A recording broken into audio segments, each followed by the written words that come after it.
On a day designated to mark Brazil's independence bicentennial, far-right President Jair Bolsonaro mixed patriotism and politics. He's running for re-election and used the date to boost his campaign.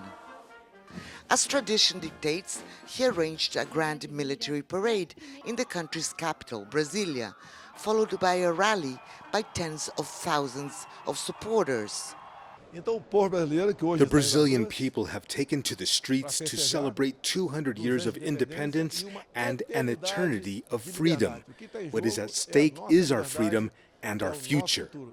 And for the first time, celebrations also took place on Rio de Janeiro's Copacabana beach. Cannon fire, fighter jets acrobatics, and a naval parade. A nationalist spectacle never seen here before. Rio is Bolsonaro's stronghold state. Demonstrators also flooded the streets along the city's iconic beach, a display of support for Bolsonaro, who's training former President Luiz Inácio Lula da Silva, or Lula as he's known, in all opinion polls ahead of October's elections.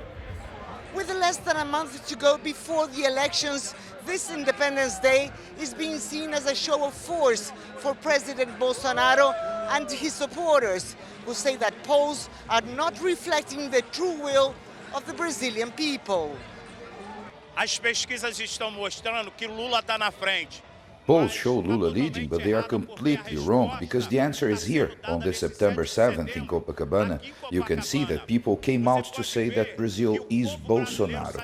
And as it happens annually on this day, Bolsonaro's opponents joined the cry of excluded, a coalition of social movements whose combined demonstrations ran parallel to the military parades. But it was small, as Lula requested his supporters to stay home to avoid confrontations. We are here on the streets because the current president is trying to hijack our Independence Day with a political agenda. It should be a day to unite all Brazilians.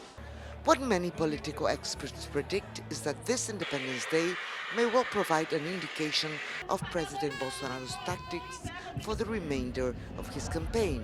And what it seems clear is that, if defeated, he will not go quietly.